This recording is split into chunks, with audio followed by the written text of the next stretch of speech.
The Opulent Boys, here we are. Thanks so much for joining us, Dan, George, Joel, and Zach. But yeah, we've thought about this for a long time, kicking this podcast off, like a way that we can manufacture conversations, which is really cool. And yeah, there's a very simple decision to try to get you guys on to help us kick this off. You guys have done an incredible job inside this network, and I would love to know more about it, how he's got started, who you are as people, what does Opulent stand for, what are the goals, what's Opulent, who's Opulent, how did you guys meet? Well, we met at the gym. Crazy enough, right? A lot of time bonding over a barbell, me and you, remember? Yeah, strength training pretty program. Crazy workouts. But how long ago was this? How many years?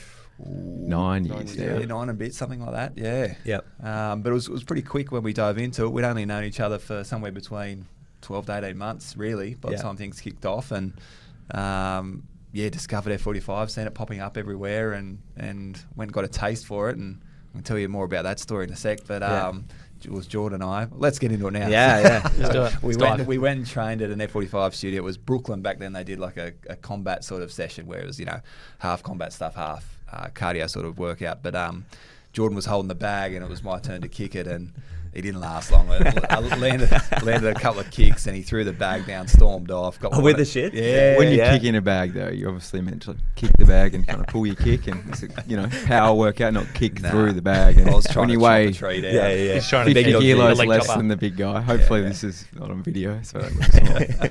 I knew the that. first one, I kind of knew that story would come up. It tends to come up a lot. At the start of the podcast, and I'm getting ripped. So already. did you walked out? You're like, this is not it. No, I just gave the bag to the trainer and probably did some extra burpees or something really fast. Showing off now.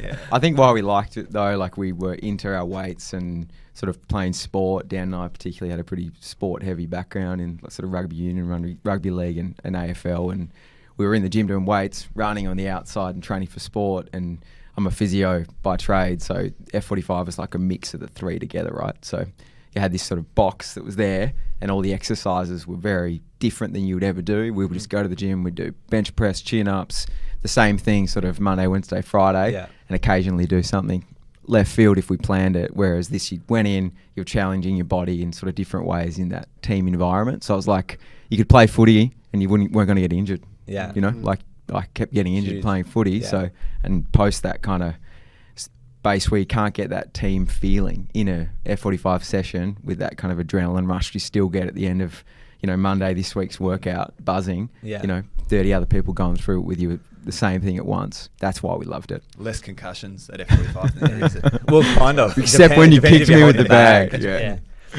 So you were a full-time physio then?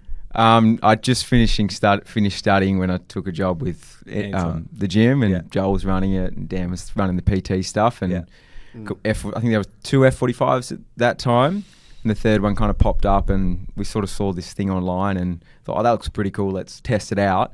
And you asked prior to the podcast, did we like group training? No way. It was footy training, weights or running, trained by yourself, right? That was the whole culture back then, and there was nothing like it in Australia. There was Les Mills pump classes, which you wouldn't be seen dead in. Then there was weights in the gym or some sport, right? Yeah, and at footy training, you're running around the oval. Yeah. And you're not really doing, Yeah, no functional moves, no the basis of what we do now is science-backed exercise that is things that are actually helping you develop your power, your agility, your speed, your strength and endurance. We're talking about it a minute ago, instead of just going in there and punching out, 10 push-ups and 10 chin-ups every single day, which gets you to a point, but it's not kind of a great functional point to keep you healthy forever, right? So 9 years ago, that's like mid-late 20s. You boys hanging out in the gym. Mid-late 20s. Yeah. I think we were 21, look on 12. we didn't know each other long, but every day, after work drinks and coffees. We've been trying to get this guy to do a coffee for 9 years. But doing a coffee. I'll do one for Jordan when it's his birthday. Zach doesn't do coffee either. My 2023 birthday, you still owe me a long back, I think. No, one for Jordan every birthday of his. Yeah. But getting into business with people's such a big thing. Yeah, and Dan mentioned it, we didn't know you guys brothers, right? Yeah. In business together. We hardly knew each other when you look back. Yeah. I think we know each other better now than we know our wives, right? Yeah. So, and it's like that. It's like a marriage. You sort of you get married without dating. Exactly. So like, did any like when you guys sort of went to your network or family and friends and share that idea? Was it like, are you sure you want to get into business with like this guy, or like were people like behind it, or try to stop that? I can't remember. How I remember it though is like it was just a series of steps you had to do, and like, it's kind of how you get something happening now, right? Yeah. Like people think starting a business or building a clothing brand or whatever is really complicated. It's really just a set of things to do, and then it comes to a point where you either do it or you don't. There's like usually in these things, there's kind of like sign below the bottom line, find access to some money or sign away your life sometimes. And that point, you're like, oh, do I really want to do this? And what's it going to mean for me long term? For me, I was straight out of uni, didn't have a job. So I was like, casual job, whatever. Yeah. Wasn't really giving up anything at the time. Little did I know I was giving up 100 hours a week to hang out with these two. Yeah. And I think it's worth, I want to go back to where we are now, but I think it's worth noting like the size of Opulent right now, right? So like, are you guys the biggest privately owned group in the network, or is it in top 3? Like, where is that now? Yeah, I think we're still most number of active studios. Yeah. A couple Which of guys is what? in the 34 trading gyms today. So cool. Yeah, Globally, across how many countries? Yeah, 21 in Australia, 7 in the US, 3 in the UK, 3 in Canada. Even like just saying, like I just got goosebumps as you said it, right? Like it's so cool. Thanks, like man. it's so It's cool impressive. that like in like a relatively short time, when you look at like 9 years, right? It's like almost your entire adult life in a way. Like it's like from 18 to like now. Like it's cool that you've accomplished that much in such a relatively short time. Thanks, Thanks, man. mate. And yeah, so like to go back there, you were like, hey, you liked the model, you liked what it was, and you're like, Yeah, well, and we kind of worked, right? Like Dan had this kind of people skill set where he was head of training and everyone really respected him organically, unlike they do kind of Joe and I when we run the classes. Yeah. Joel was this sales and marketing guru, Yeah. and then I kind of had this kind of business sense. Yeah. And that's kind of still how it all Yeah. runs today, right? And we kind of like, oh, cool, we'll just do it, give it a crack. And there's no structure or system. We just did it. Yeah. And made the structure. Just like sort of fell in naturally, like you guys are Yeah. sort of.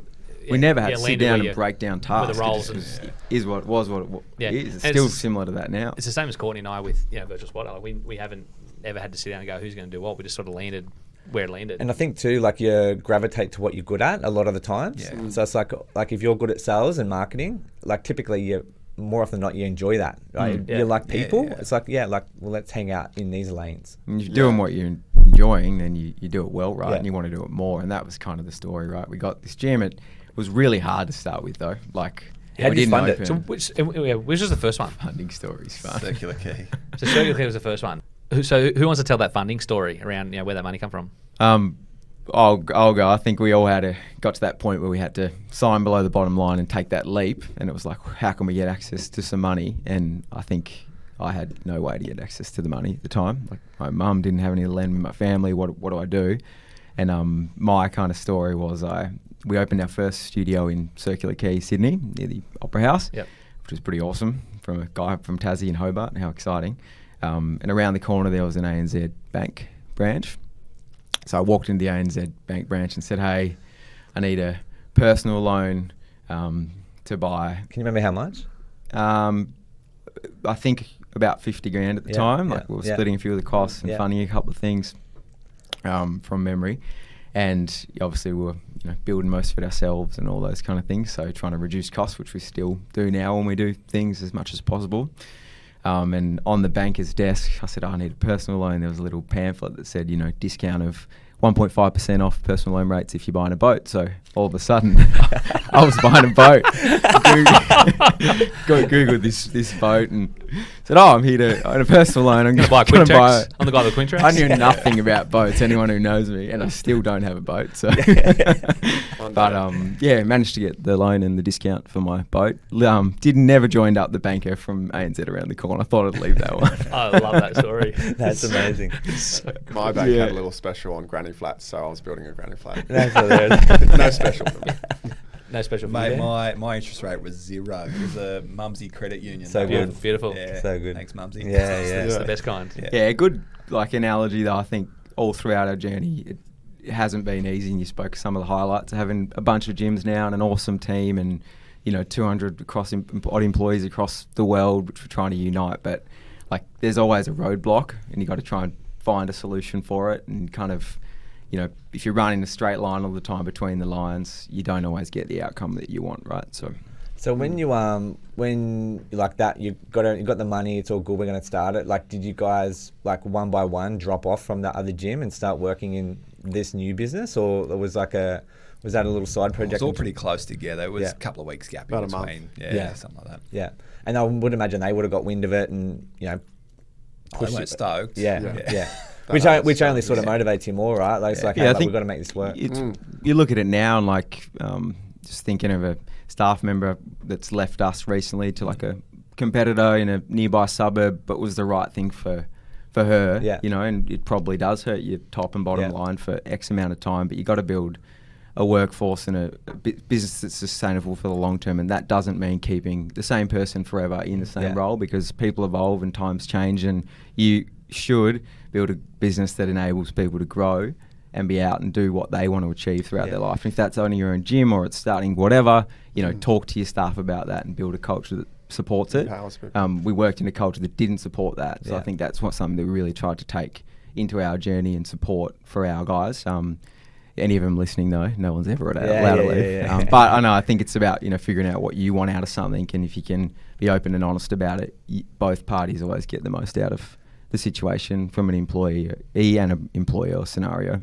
Yeah, 100%. And that's like, I look at business just like it's like a platform for these guys to be able to leverage to make money, right? Like ultimately people want to work to make money, and if you can create a better environment than someone down the road, then more often than not, I think that they stick around, because like, whilst the money is important, it's not the deciding factor more often than not. Like, I don't think someone chooses to work in a less than desirable environment for an extra 10 grand a year.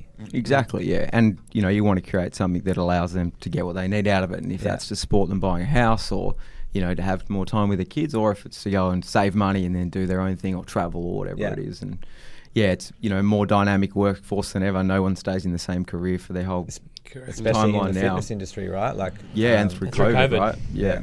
So how do you pick that location? Like, was it like, I would imagine there was a lot to choose from then? Is that fair to say, or? Oh, we had no idea about property or leasing, to be honest. Print shop, and we just said this looks like the right shape, and then we went. There wasn't a terrible lot of thought behind it, to be honest. Yeah, which was what number would have that been in Australia then? Can you remember? 5 or 6, I think. Yeah. It's pretty early, and then a bunch sort of opened in a sort of 3-month process, which was great because it was really timed very well from a brand presence point of view. Choosing the site though, like we look back now, it was easier to find that first site than it has been in ever since, really. And you know, we had a great lease. We actually negotiated without us even knowing, a really good lease, and we're there for 7.5 years. We moved that site. The building got knocked down, so it's now rubble, and will be like a 100-story skyscraper soon. So signed it with a demo clause, but it was just the perfect space to kick off from, right? Like cheap rent, back alley. You know, people came because they wanted to be part of it. There's no big retail exposure that needs to capture people. You create something special in the 4 walls, and then it just spreads, right? That was the kind of aim. And it was definitely a destination back then too. People were travelling to check out what is F45. Yeah. But I think all gyms really should be like that in the studio space now anyway, right? Like, you know, the overheads are just increasing exponentially with inflation, and every cost you've ever had has gone up. So, you know, going back to basics and delivering something awesome in your 4 walls means you don't have to have a 500 square metre retail space that looks super specky on the outside, but on the inside it is super specky because you're delivering something that no one can get anywhere else. Yeah, it wasn't super visible. It was down an alleyway. So that was quite a cool element to it.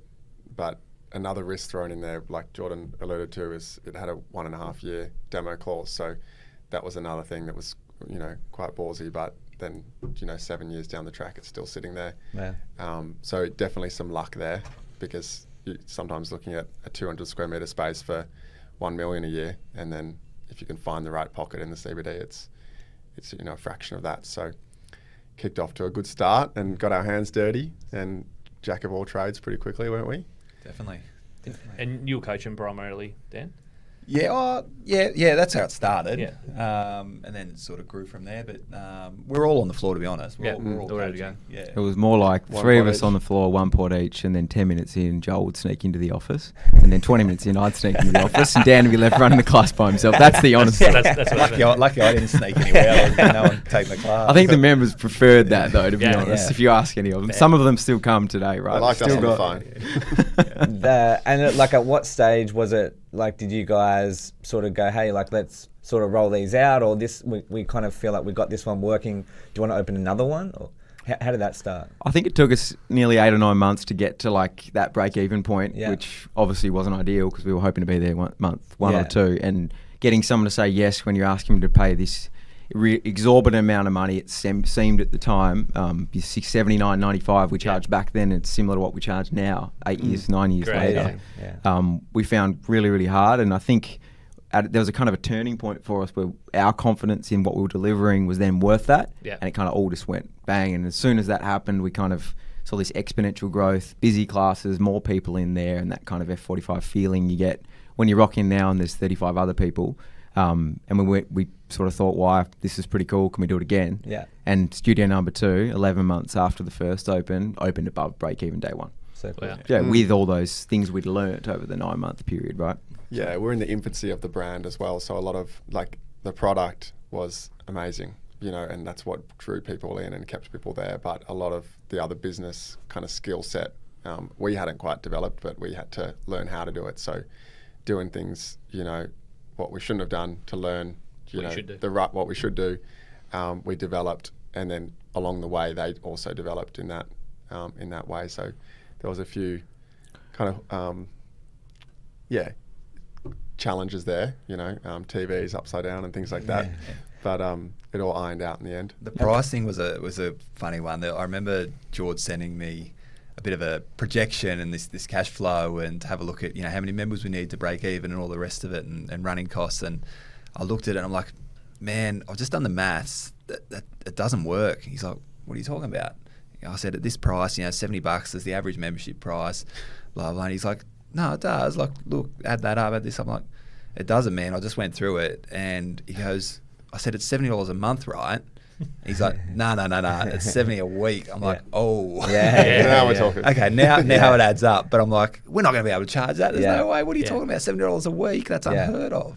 I think like Yeah. getting across, that was a big turning point for us, that Yeah. like you're actually delivering this super valuable, product that people probably pay, $150, $200 a week for these one-on-one In personal one- training and they're out there, sessions. then they're doing it. Yeah, They're- but they can come in here and see all this value, or you can come from this, 24-hour gym world, which their price points have exponentially increased too. But at the time, were $20 a week. Yes. But get a whole lot more than you get there. Yeah. Like there's a place in the industry for all of those things, but like group training was just being established now. There's CrossFit, Yeah. and that was it. Les Mills CrossFit, Yeah. and Yeah. Yeah. F45 came on the mark, right? Or 24-hour commercial gym. Super interested in like the psychology when you say that, like you're charging $70+ a week, and after you guys sort of believed in the model and believed in the pricing, it's like that's when the business exponentially grew. It's like, do you think that was like your language around how you're selling it, or like, because ultimately that's the biggest thing, right? If the price point's the same, you're having trouble selling at that price, and then you're like, hey, hang on a second,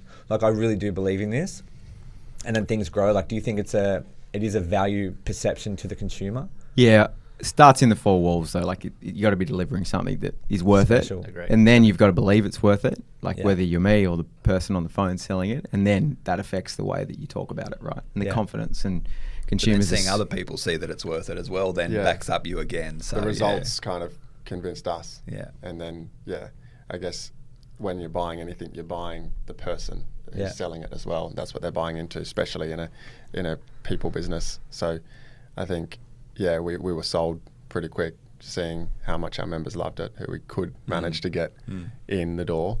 And it just snowballed from there. Yeah. And so like we're at 2 units now, 2 locations now. Like, can you remember a time when it was like, you like sort of looked around, you're like we're in this pretty deep now. Like if this goes wrong or that goes wrong, like, starting, was there a point that you're like, hey, like this is March pretty crazy? 23rd, 2020.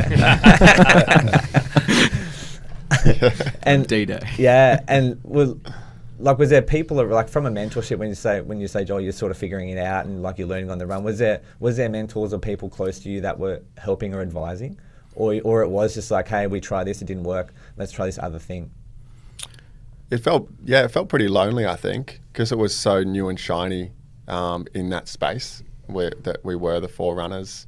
Like, when you look back to think the market leaders that we were, if we'd had even more knowledge and skills to deal with that, the influx of leads and just the beast that we had. So it was really self-learning along the way, and like the three of us, spending, that amount of time together, I think we could just almost iron sharpens iron, kind of develop one another to also fall into our strengths pretty easily. And I think that's the key to our success, that we've figured out what we're good at and the millions of things that need to be done in a business to not only run them, but to grow and expand into new territories. So we fell into that, which is quite unique, which I don't think... like the problem-solving side of it, I think. And that this business is just a accumulation of a lot of problems all the time, right? And we had this problem in our first gym. It wasn't quite going as well as we wanted, and we managed to fix it. And then we did the second one, and everything we did just turned to gold, and it was amazing. And we had this really fun, exciting culture, and we thought, all right, let's do it again. And I think 3-4 months later, we picked up an underperforming F45, or someone that hadn't quite got all the ingredients in the recipe right. And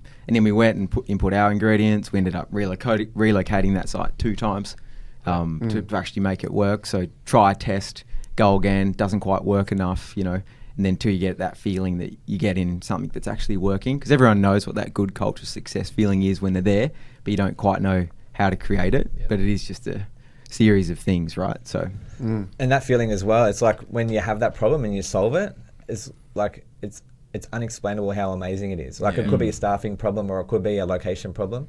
It's like, hey, how are we going to figure this out? And then whether it's a universe or whether it's you guys come up with an amazing plan, it's like, oh wow, we solved that problem. And now we can charge forward to the next thing, because I think like we ended up, F45 obviously went gangbusters, and in a way it was sort of sold out before we had the ability to get any access to any capital to open any more. So our strategy kind of evolved from going and building gyms to sort of taking over other F45s for a period of time where the recipe wasn't quite right. So we'd go in and things weren't working, and we'd have to do exactly that, like fix the 5-6 key areas of the business one by one. Some are a whole lot harder to fix than others and take a whole lot more time. Some are super easy, right? Fix those, and then we had this like knowledge base that was like, wow, we've fixed all these problems. Now we know if they come up again how to actually do it, right? Just to jump in there too, what do you think they are, George? Those 5, like if you buy, let's say you walk into a studio you just acquired, where do you guys start on that? Secret sauce, the burger recipe. The burger recipe. This is Joel answer. We need to talk about this once. Yeah, for sure. Is it just like a top level? Like, is it 5 points? Like, and I know there's obviously underlying things within those, but like, what are those sort of macro factors you guys go, yep, we can point and shoot here? Yeah, we kind of call it the 5 stars or 5 pillars that make up a business. So that's kind of the filter that we just go and plant ourselves in the studio and go through those. Like marketing is the first one, how that studio is attracting people into the business, and then it's that experience. What's the experience like? And that's not only the sessions, which are awesome, but like the look and feel of the studio.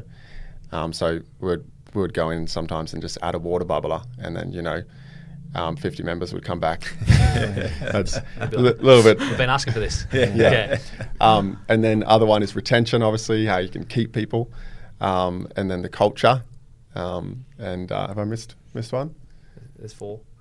Marketing, experience, retention, culture, and sales, growth. Your favourite, mate. Yeah. So all of those lead to growth and sales, and that's kind of it's funny that I missed that, but that's kind of my arm in the business, the marketing and sales that I look after, and how we can make it as seamless as possible for someone to get from here to here. And that's a big assessment, that you dive into the business and think, okay, how are leads coming through the business? What are the pathways and avenues? And then what's actually happening to convert these guys? Not only phone calls, but text messages, emails, or whether it's a poster as you walk out that's like join the family. Yep. All those kind of triggers. Joel joked about the water fountain though, but like it's very annoying if you go to a gym or a facility and there isn't something that you expect. So you've really got to get that foundation correct, and that creates a business to run at a certain level, and then you add all those sales and marketing layers on top to get that cream, right? So, And like so. Do you still see like them, like what was selling memberships then is still the same thing that works now? Like have you seen it evolve or change much, do you think? Post-COVID? Or like even like from the beginning, right? Like from when you had two like, you know, as the brands evolved, have you guys evolved? Like fundamentally, do you think it's the same, or what's different? What's harder? What's more challenging? Yeah, I think definitely as F45 had the buzz and the uniqueness about it that you couldn't find anything else out there, which we still believe it's unique. Yeah. There is more comparison out there now, so that really worked to our advantage when we were the market leaders, or the only leaders out there on the ground. But now looking in today's world, there's more hesitation. There's factors with the economy and where people's buying behaviours at. Definitely, it's the same process we follow. Nurturing that lead and leaning in and finding out their why and getting the glove to fit. But definitely, there's more that's required to kind of invest into that person and really show that value. And doing it on scale is obviously the big challenge too, right? It's easy to sit here and teach me how to do it, but then how do you get X number of people to do it in a consistent way, whether it's any of those kind of 5 pillars that Joel spoke on. Systems, structures, procedures, training, and then that culture that gets everyone to buy in, right? And it is a different beast when you're talking about 1, 2, 3 locations where you guys can manage it. And like I said, we're now talking about 30, 40 studios globally. That's where I was going to take this conversation. Yeah. Where do you, or what point was it, I guess, that you guys, had to really dive into that, trying to like document and create and trying to scale what you guys have done in a way that makes sense? And obviously the people are a massive part of that. But what do you think that, what has enabled you guys to do that at such a large level as well? Yeah, well, we mentioned like the learning of the issues and the things we had to learn how to fix, and then I think they were all documented in our head and in our skill set, and we upskilled others on them for a time. And it feels like now, and in our journey of business, all we've done, or one of the biggest things we've done, is create a bunch of systems, processes, procedures, and then we break them, and then we do them again. We break them, and then they don't work, and we do them again, and the sales and marketing system isn't working as well as it used to. You don't convert as many people. How can we change it again, right? So I think that's just a continual loop that we're going to be doing forever, and you should be, to make sure that it's relevant. But yes, standardization is a really important thing, like the delivery of the session, and F45 gave us a framework to be able to do that in a standardized way. But then how do you add the layers on top? So how do I make sure that Johnny, who worked at Maruba this morning, said, hey Dan, welcome to class, love your new Nike shoes, how's your son Jordon? Like that's that sort of customer service value on top, and training, creating a culture that each staff member can actually buy into, so they want to be there, so that Johnny actually wants to say something. He's not just doing it because it's written on a sheet. He's paid but then it needs to be written on a sheet, and he needs to be trained on it. So I think just it's a never-ending loop, and we're not getting it right nowhere near 100% of the time anymore, or ever have. It's just trying to improve it all the time, and improve the consistency that you're getting everywhere. Because you could go there and then the solution isn't just going there and doing it yourself. No. Because that's not going to fix it for everyone else, right? It's about looking at, well, why wasn't it done, or why were the conversion rates lower, or why was there bad feedback on the session, or whatever it might be, and creating some structure around the improvement of it. We were chatting about it on sales stuff the other day, right? So, and it also too, like when you can dive into a studio or an area and like show your presence in there, and it actually could work even worse, because the other guys in WA, they're like, hey, like Jordon spends so much time in them sitting studios, he doesn't care about us. So it's like trying to balance. And even with like when you coach, Dan, it's like them IG, like I get sucked into them, because it's like just by giving, like a gym for someone that's never been in a gym can be a really scary place, right? They're like they're worried about this, or they're worried about that, or like there's so many of these uncertainties. And it's like by even having, when you go live on there, it's like, oh wow, like that guy looks like me, or that lady looks like me, like they feel comfortable, like I can see myself in that environment. And I think that's the coolest part, is that trying to give, again, like the brands aging, but still so many people don't know what it is. And there's so much competition out there. But ultimately, the way I look at competition is that if we're here for the members or the consumers, like the competition helps them more, because we have to be on the top of our game to deliver an even better product at a cost-effective, price point to gain the interest. And Valuable price point. Correct. Yeah. Yeah. 100%. And so like, what would that be? Like $75 then is what it'd be over $100 now, like equivalent, wouldn't it? Yeah, more. Yeah. Right. Yeah. At price it's the same or Yeah. it's decreased, right? Like, because there is more competition and there's more reasons than ever for someone not to buy anything in any industry at the moment. So you got to be better than you ever were Yeah. in every area. And so, like, in them early days as well, F45, were they sort of coming to you, say, hey, like, what do you like? What can we do better? Like, was there much interaction from them guys early? Brand wise, I think we've always had a really good relationship with F45, the Yeah. franchisor, and I think aligning with what they're trying to do and one team, one dream's really important for success.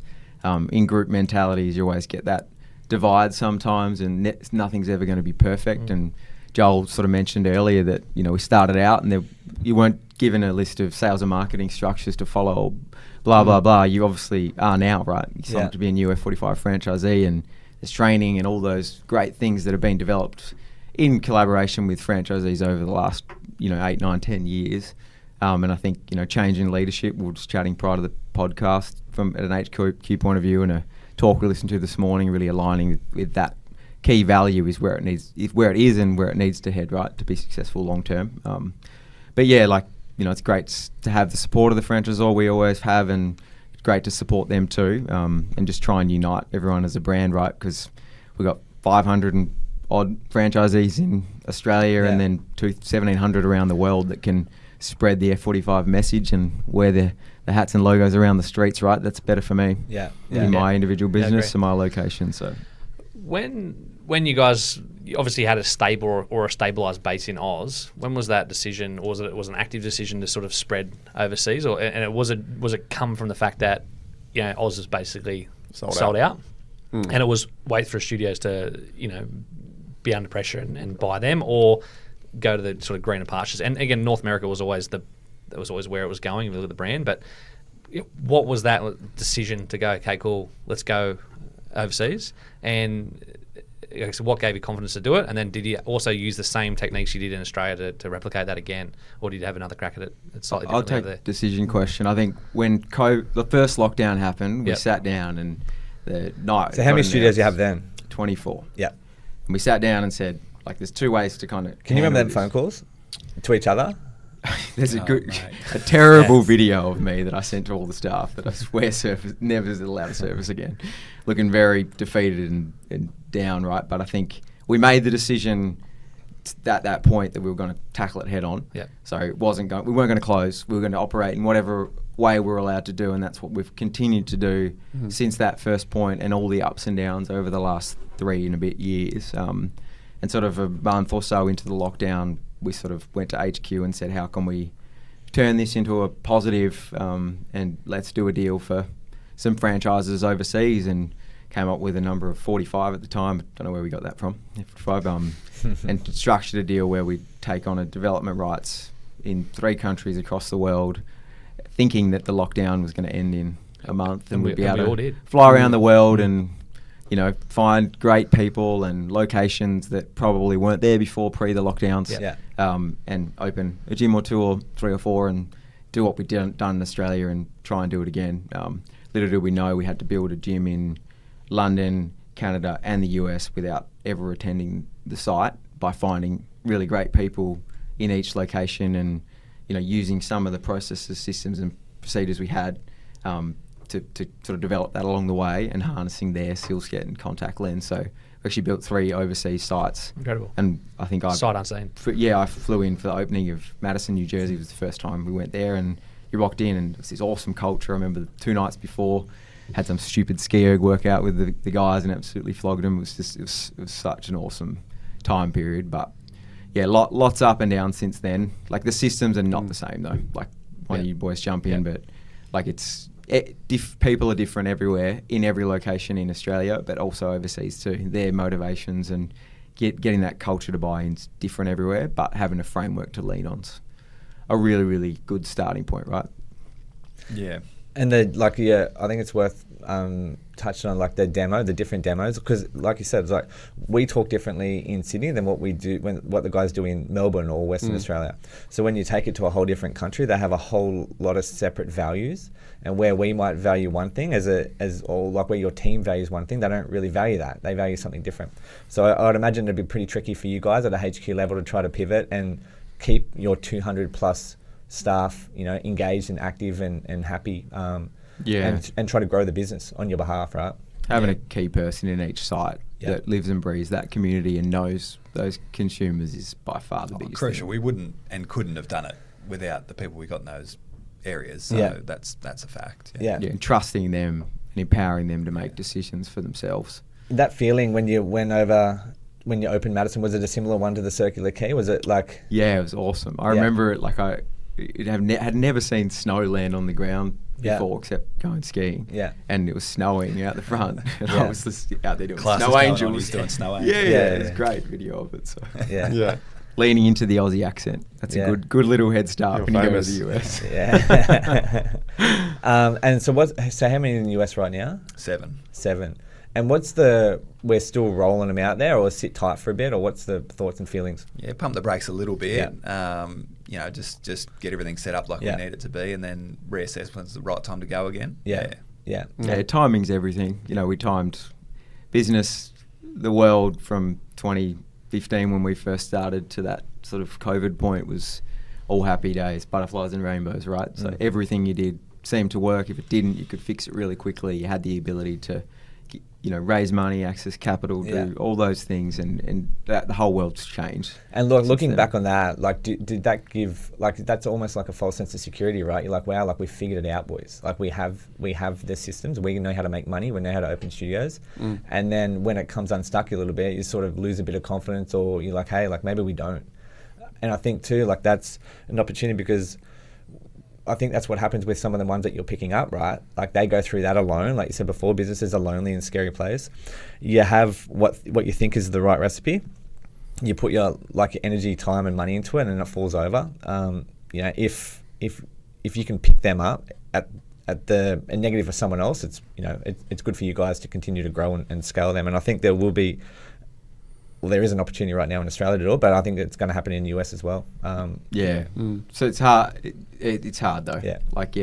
You celebrate all the wins, and that's what everyone sees, but that's not what you do every day. Yeah. You sit there grinding, running your laps of that 400 metre oval non-stop forever, right? And that's what you buy in. If you want to be part of it, that's how it is. So there's a lot of gambling going on with business, and not 100% of your risks and moves that you take will be profitable, right?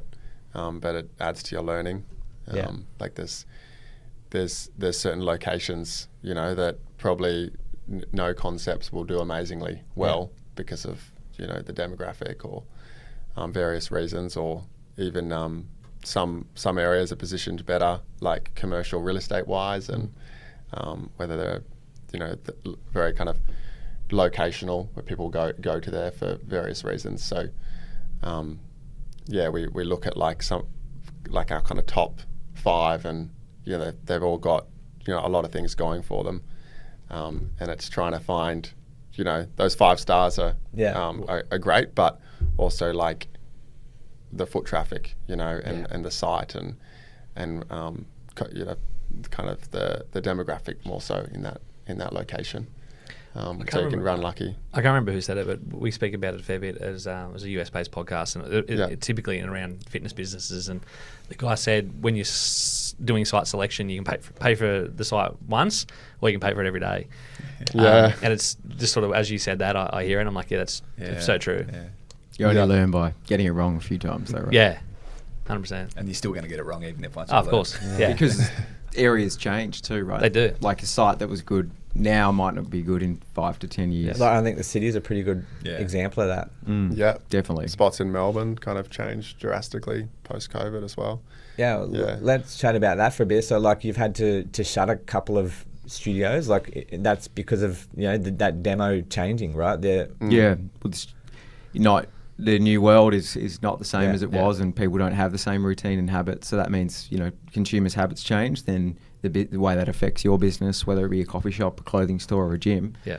is affected too, right? Yeah. And we talked about it earlier, but every fixed cost you ever had is increasing at a faster rate than it ever was before. So, having to choose to make those negative decisions, didn't really align with our value set for the first 5-6 years of business, and that has been and is one of the biggest challenges for us at the moment. But you've got to be the person and people that make those hard calls to make sure you're steering the ship in the right direction. And do you think that, like, when it gets tricky, is it like you're trying to make a decision that's not based behind ego? Like, you guys are the growth guys, we're the biggest. Like, to be able to make a rational decision and have a hard conversation with staff, I imagine that being tricky. Yeah, and it affects people's lives. Yeah. Like, that's the reality of it. But that's business, right? Yeah. You win and you lose, and you don't always 100% control that. Yeah. Yeah. So when them environments change, when there's climates change, like, do you obviously you try to move and merge member bases, merge staffing? Is that the model? Like, how do you guys navigate that?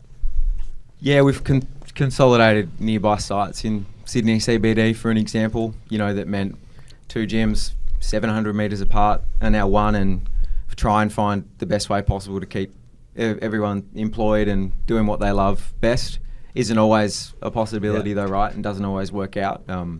But you just got to, hold strong to the values that you have on a personal level, and we try to build on a company level that, you always put your people first, and you make decisions that, instill the go forward of the company. If you keep those things in parallel when you're making that decision, you make a good one. You argue over it a million times like we all do, but then we present one united front to everyone else, right? And that's the thing about having like a diverse group of business partners. You don't align on everything always, but you can get to a decision that you agree, plus there's 3 of us, so if two vote yes, we're all good. Yeah, things need to be tested, right? Yeah. Bounced back and forth, especially in an environment like this. But like, You can't imagine predict. starting a business, going for 9 years and going through lockdowns, COVID, closures. Yeah. I think the biggest argument we've had was still in the first gym when Joel went out, week before the gym opened.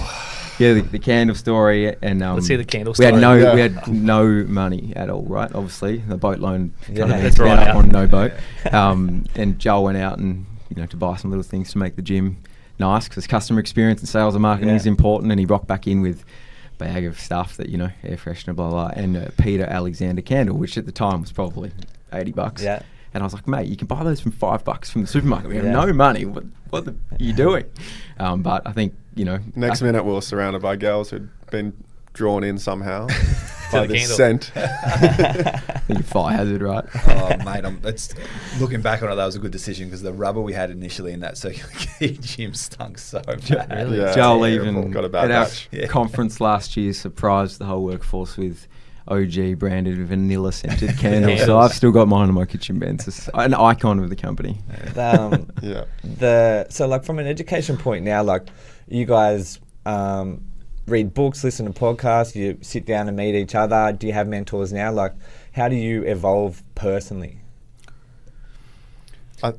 Yeah, you go good down. question.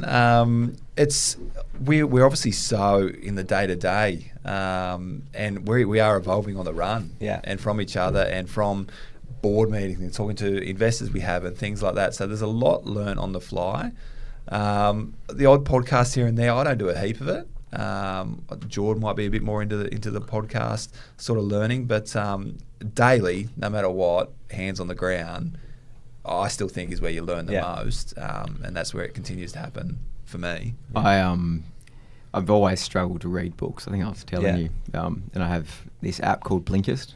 Little shout out. Hopefully get a kickback. Might get sponsored. Gives you the key points of a book in sort of 10-15 minutes. Some people won't 100% align with that, but I think you're looking for the key principles sometimes, and if you find something you really like, then you can dial into it and read up on it. But I'm actually listening to a book that on Audible at the moment that you recommended to me called Winning.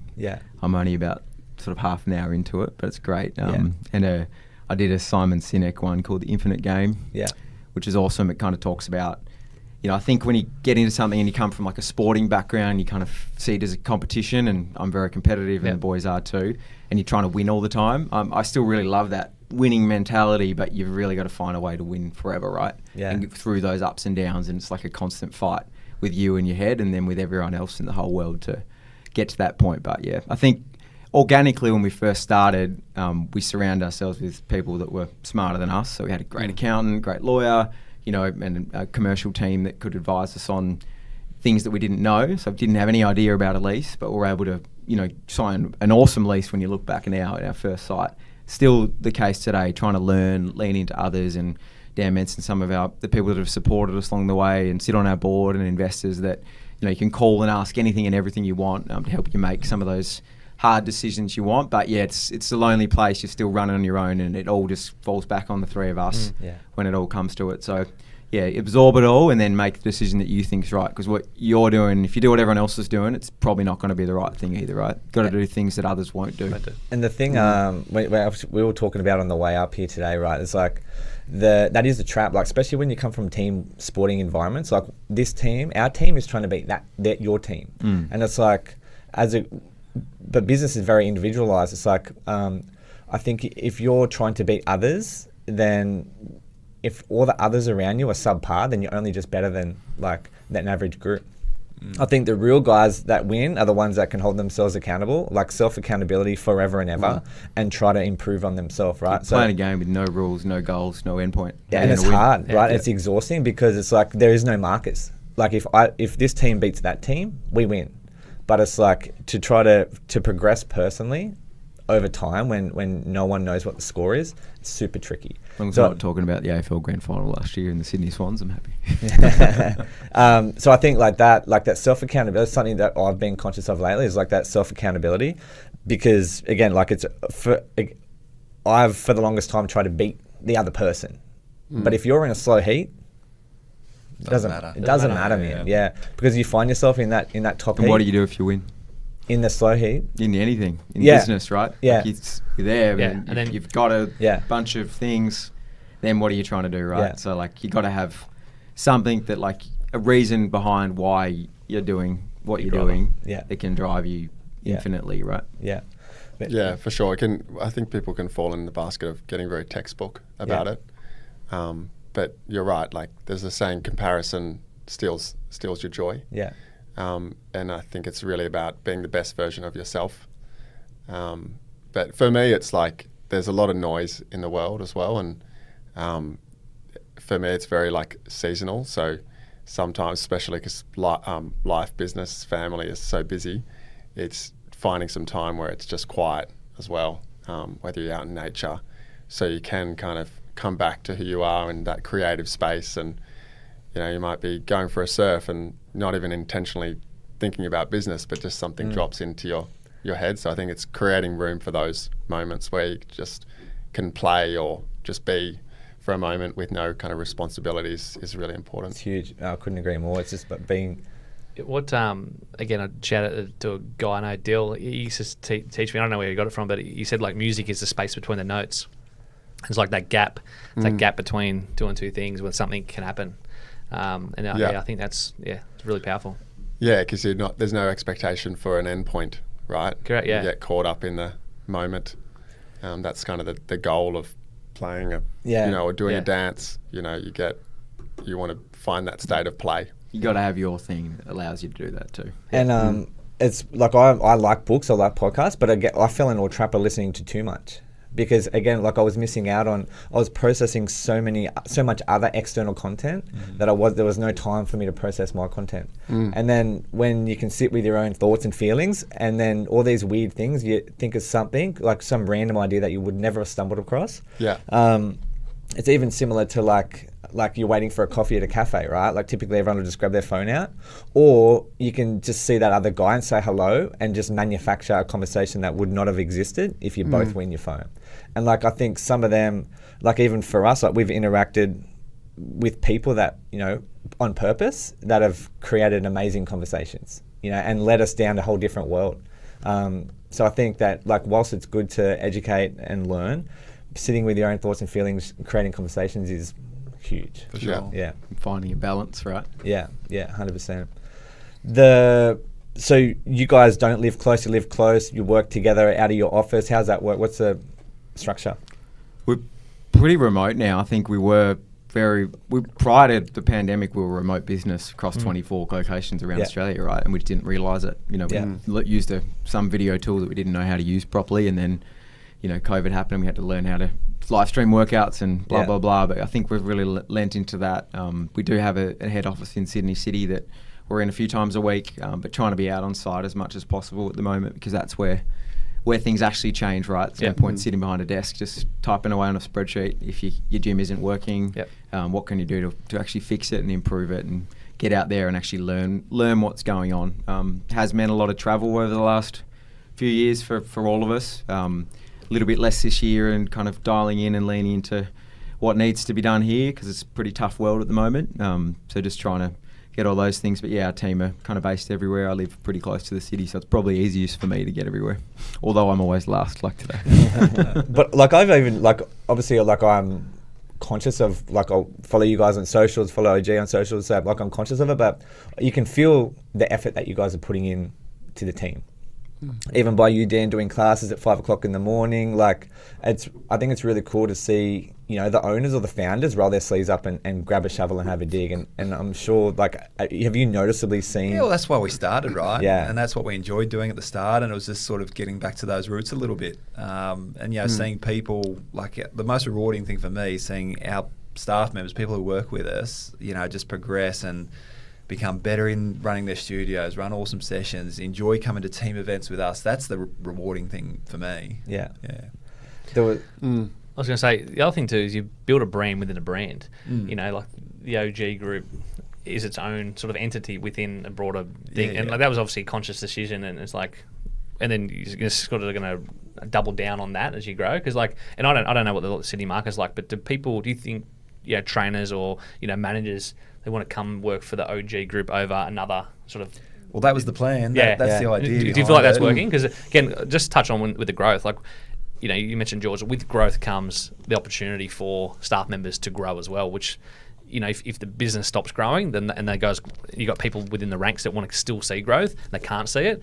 That's where the frustration kicks in as well. And you mentioned when you're in, which is obviously how Opulent even started, right? Correct, because you guys were in a business that you didn't have that. You didn't have the opportunities. It's we'll go make our own opportunities. So it's a tricky thing where, you obviously sort of scale down. You got to obviously try to get that message out of the guys and sort of let them know too, but also provide them that opportunity for a pathway to growth as well. Yeah, and we've come up with good structures for as long a path as we possibly can, right? But there will be times, and Jord mentioned it earlier, where that path sort of does come to an end for certain people, and that's got to be okay. And you've got to support that. Might not always be ideal timing, but it's you find a way, and you find the next right person, and you try and keep them as happy as possible and educate them as much as they can and help them grow and help them, you know, along that pathway. And if they get to the end of their path, whether it's 12, 18, 24, whatever it is, months, you know, it's that's all right. OG brand, I think what we just tried to do was, like you said, document what we'd already had between the three of us. And we used to have this joke when we were early days, 3-4 gyms of who ran the best session as a pair. So it was Dan and I are the dream team. You and Joel got nothing on us. Dan, Joel and I are the dream team, obviously. So I think that's kind of where it came from. The dream team. The dream team, dream works, right? Trying to create that kind of fun, you know, hard-working culture that, you know, where you can still work really hard, see progression, but you actually want to be there. And we try and create, which has obviously been thrown out the door when you can't leave your house and all those sort of barriers that have come for the last few years, but try and have a lot of value adds for our team and our members, where, you know, the indoor sports day we had the other day where I obviously won every game, and of course true winning team, but just little things like that you know add that level of extra to your team and your people, because they're the scale ones. Part of that as well, though. The scale part of that's the hardest part of it. So what, you know, 80% of people might love, there might be 20% who don't actually enjoy coming to play sport or doing things like that. So it's never going to be perfect for everybody. You've got to try and make it as good as you can, right? Yeah. It's the effort. There's a perception of effort. These guys are trying. Yeah. What is it? I'll start with you, George. What do you love about business? What is it that? I love the challenge. I think I've always loved that challenge. Something that you can't do and you get told you can't, and then it just makes you want to do it more. Right? Fuck you. Yeah. But I think, you're constantly battling and fighting in the background to try and make things happen and think about things a little bit differently than everyone else is, and like seeing a barrier or something that's going to stop you and finding a way to get around it or knock it over or, you know, dig a tunnel underneath, I think is probably what I like most, that problem solving side. And that's why I like physio, right? Like you literally got someone walking in and they're half broken, bent over, and you're like sitting there trying to figure out what's going on with them and how you can fix it as fast as possible to make their life better. In a way, that's what you're trying to do with your business and with your members, and constantly trying to evolve. The people side's awesome too, though. Like I love seeing, you know, our people succeed and be happy and create things, and you know, having people that are smarter than you around you, where you go, wow, cool. How cool is that? What they created, right? That's awesome. And seeing them come up with those ideas and problem solve for themselves and creating space for that. But yeah, it's challenge business. I think that's what I love about it most. And then, you know, we really try and celebrate the things when we win, and really try and learn from them when we lose, right? So yeah. Like if you look back on like 18-year-old George, are you where you thought you would be now? Like, or have you surpassed your hopes and dreams? Do you full forward for the Sydney Swans didn't quite work out. I think my 5'1" going on 6 foot isn't quite working out for that goal. Was that like? Did you want to play? Like, is that what you wanted to do? Did you want to play professional? I never really knew what I wanted to do. Yeah. Like I managed to get into university in Sydney. I'm from Hobart. To study physio. Managed to get a sports scholarship to play footy. It was like, how good's this? You know, it all just kind of worked. And then we took this casual job and met these two legends and said, oh, let's start this gym. I'll chuck a physio room in the back, which I did for years. And I think Dan even signed me up to the first F45 conference with physio as my middle name. I've still got the name tag at home to get clients and all those things. And yeah, just constantly chasing something new and evolving throughout it. Never thought I'd end up here or had aspirations to own a big group of gyms. I knew that I loved people, I loved problem solving, and loved like trying to evolve and be different tomorrow than I am today.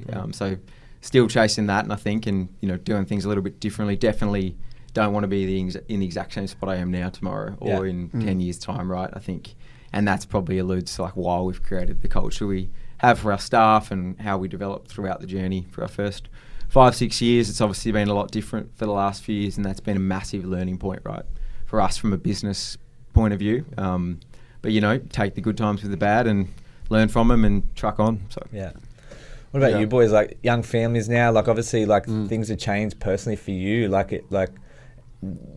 Is it the same reasons why you got into business that you still like business now, or?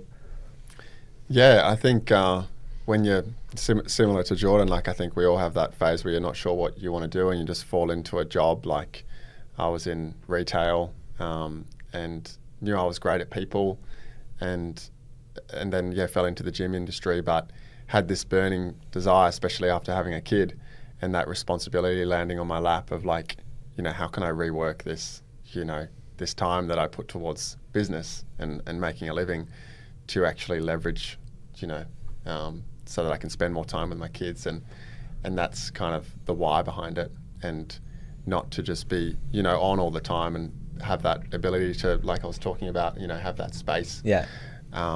And I see business is very black and white, right? You know, you put in time and you get a result, hopefully a good one. But when you're working for someone, not always, but it can often be a very grey area. So, you know, you push, you know, pour your sweat into it, and it's usually the way it's structured, it can be the same result, you know, year on year. So to leverage that whole scenario where you can develop, you know, similar to Jordon said, where you evolve, and just I was always big on like being big on the moment and spontaneous and just throwing myself out there and seeing, you know, if the wind kind of catches. But yeah, definitely surprised. I think we catapulted so far forward, I think, because the three of us all had that, you know, ambition. And the great thing about being partners is that we can, you know, lean on each other, and we can have sick days here and there, because it, you know, it can be go when you're a bit business owner. And I think too, it's like I know I speak for myself, right? Like when you are in a partnership with someone that you have so much respect for, like you want to put a huge effort in, so you know we can all rise together, because everyone like there's like you can feel it if you're sort of falling behind, like Zach's winning, he's doing this. I'm like, fuck, like I'm not doing enough. Like like you're pushed to go, it's a competition inside ourselves. Yeah. What about you, Dan? What do you love about business, man? Yeah, the first thing that comes to mind is probably the freedom. Yeah. The freedom doesn't mean you can work an hour a day or have 4 weeks off for no reason. Freedom, I think, more to create the business you want to create. Yeah. To help the people you want to help. To drive it where you want to drive it. So that's sort of what I think is a really enjoyable part of it, which I didn't know or didn't know if that was going to happen or expect that. But that's probably a part that I love. And I think for myself, I think leadership and just not so much by talking but by doing is sort of a big skill of mine that would had to lean into, and that's from sport. From I wasn't the person who would if I was captaining the team, I wouldn't go and rile everyone up at halftime or before the game and give this big speech. I would just be like, come on, boys, follow me. Yeah. I'm going to show you what we're going to do, and this is what we're going to do. I'm going to put it on this bloke. Yeah. So that's When he's talking about the bloke, he's talking about George. yeah, Follow kicking me. George. He goes in front, I keep the goal. Yeah. So that's my style, and everyone's Yeah. different, right? And these boys, their styles slightly differently, and it works to have sort of all three combined in different scenarios. Like the Power Rangers. Yeah, Basically, pretty much. yeah. Yeah. Red, right? Red, probably white. I'm the white. grey one today. Yeah. Emerge in. I think freedom's massive as well, and it's even things like. And like sometimes you can take it for granted. And it's like after this, you're going to go to the gym. Right? Yeah. And it's like, cool, you're going to train together. Yeah. And it's like if you're at work anywhere, you don't just leave and go and train for somewhere for Yeah. in the middle of the day and have the ability to do that. Yeah, definitely. And to go and catch up with, all right, our manager here, I think we should go and catch up with them. I'll go take them for brekkie and we'll go catch up there. So, I mean, freedom in those choices and freedom in the direction you can drive decisions and the business. Yeah. Dan doesn't like being paired with me in the gym anymore, though. I always make him work too hard. What happened yesterday? Smoked him. What do you reckon? It was a heart rate test workout yesterday. Old mate didn't have his heart rate above 130. You tell Super me. fit. You tell me who was working Super out. fit. Broke an Apple Watch. Have a look at the calories on the ergs, mate. The flexibility, freedom, huge. Right, and I think too, it's important that like every now and then you can zoom out and go like, look what we built, or look what we've done, or look what we're doing, because like having control of your time, like a lot of people don't have that, right? And it's like something that shouldn't be overlooked or taken for granted. Yeah, it's like Joel's analogy. You're trying to manage this whole forest of trees, right? You got to zoom in and check the trees sometimes and make sure they're growing, but you got to look at them all. They could be burning down over there. So. Yeah. Yeah, and that's kind of what we're doing now. Like when the world changes and you have challenges, the obvious thing is to like zoom back in, and come back to the customer facing. How does it feel when they're walking into the studio and walking out and really getting in touch again, which things can work in one world, but then when that changes, like Jordon said, like it needs to evolve, and systems and processes also have to be bought in by the people delivering them. So it's almost the art of selling to your staff. Yeah. And sometimes that means repackaging it and, speaking to it in a fresh way to get them to buy in and listen and making it simple, stupid. Nothing like the manual we write that never gets read. We've done it so many times, but it means the manual's wrong. Shouldn't be like that, right? Yeah. So. Correct. And I love what you said there too. It's like your marketing ain't your team. It's like we're trying to sell our values and our goals to our team. And I think you can do that by not even talking about work, right? You can talk about your thoughts and feelings around this, or you can share like almost like a diary, but tell them about what you did with the kids on the weekend, or like they're the little things that will get read, because it's like I get an insight of like who these guys are as people, especially because you now have 200 employees across the world that like some of which you don't know who they are. You've never shaken their hand or given them a hug before. So being able to read an email or a text message from HQ and get an insight of who they are is massive, because they're getting buy-in to your values. Yeah, absolutely right. And there's more we can do on that, and that's the plan. So we're doing things, absolutely, but could we do more? Yeah, and we should look at different ways to do it for sure. Yeah, and I think too, like that, what Zach touched on, that structure. What I love about the OG structure is that if I'm a PT and I do have ambitions and goals to like progress, like you can very clearly look at the OG structure and go, I can be a PT here and do an amazing job, and then one day maybe be a head coach or a manager, and then one day maybe be a performance coach. And again, you keep on knocking on doors. I know you guys, it's like, hey, like I want George's job. You know, like if I'm a young PT, it's like, I don't think any of you guys, you have a young stud coming up, guy or girl, like the opportunities are there, and I think it's huge because like outside of the OG, it's not a thing. You can't do it. Thanks, man. And where are we hiring at the moment? Should we give it a little plug? There's been a number of staff that have moved up, moved sideways, a handful overseas as well. So it's really cool to see. But like an example of like stepping back and seeing the result of possibly some of our systems and culture is probably like when we're at our Christmas parties, you know, meeting staff that may have worked with us that whole year and hearing how much they love what they do and love the culture. That's kind of really rewarding. And I met one of them the other day, and you know, that had worked for us. I didn't know that they'd worked for us as long as they had, but it's like knowing that they were nurtured, you know, and enjoying their day to day without me being that level of in touch with it. Shows that we have a team. We have levels of teams, you know, in our group that are practicing, you know, that culture. The guys we've got in our little head office at the moment are brilliant, amazing. They've brought in everything we've tried to do, delivered it better than we probably could in a lot of cases, right? And got a lot of people on board, which is amazing. What they do is a huge part of where we are now. Synthesize all the crap we put out, right? Yeah, basically. But a good example of that progression is Andrea, who runs, and he's our business partner in Canada, across the 3 studios there. She worked for us as a trainer at one of our city locations in 2018-17. Started, worked with us for 2.5, 3 years, moved back to Canada, and we now own 3 gyms with her in Canada. So that amazing kind of progression, and you look how much she's learned over the journey. From that day she ran the first class, and she always did an awesome job, and she's still doing that exact same thing but on scale and getting other people to do it. At that stage where she would look at bringing in other support for her, and that's super fulfilling. It's awesome.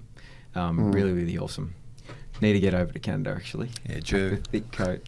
So like, well, even as you said that, George, it's like a little bit of like that fun and the buzz of like doing deals is like that, especially right now as things are sort of paused. It's like you still get that same excitement out of watching these other guys grow and become better inside your team. Yeah, got to value different things because there's time and place for everything, right? You know, Uber probably wouldn't work now if it started now because the cash rate's too much. So lots of got to know what the world's doing too and choose your path strategically at the time, I think.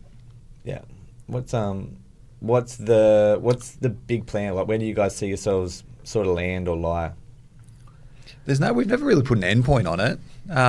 The goal would be to grow again at the right time, and to time that. And we're getting a lot of confidence from HQ again now, and that's sort of progressing positively, which is awesome. The workout's still amazing. Like, we've done 3 this week already. I did 4 or 5 last week. Like, the workouts are incredible still. So, and that's your key product, right? I think they're better than ever. Yeah, I agree. Better than ever for sure, and especially this week have been fantastic too. So that'll always be there. It's just the little things around that we need to tweak and get right and grow at the right time. So there's still a lot of lessons to be learned and a lot of growth for us to do, but we've never really put an end timeline on it. Understanding like our value point in the whole chain too, right? Like we love F45 and everything it's about, but we do have another brand, FS8 now too, which is performing relatively well across the 4 locations, and a kind of recovery concept which will open soon, so keep your eyes peeled in the next sort of 2-3 months in a couple of our Sydney locations, in commingling tenancies that just adds value back to our members and customers, because that's what we need to do, right? Continue to look after them and zoom in and figure out what they want and need and provide it in a really good way, and just continuing to evolve along that line too, and leaning into the thing that's working most, right? So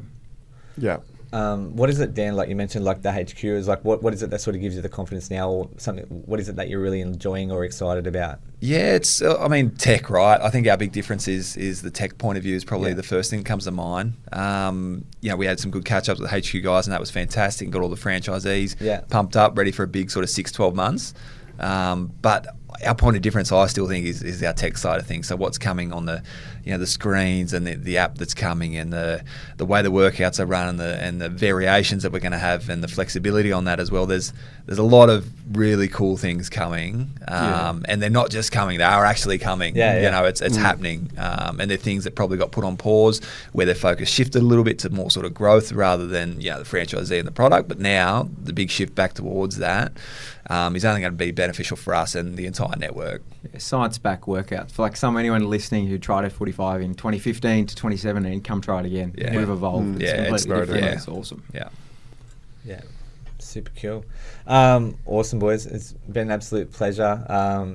I appreciate all your time. It's cool to get a bit of a look behind the curtain and understand who you guys are as people, and what Opulent stand for, and sort of your visions and goals for the future, and how you navigated at the start and in the challenges like COVID as well. So I appreciate you all very much, and look forward to Thanks, mate. catch up in another 5 years and hear about the other 100 that you Watch out.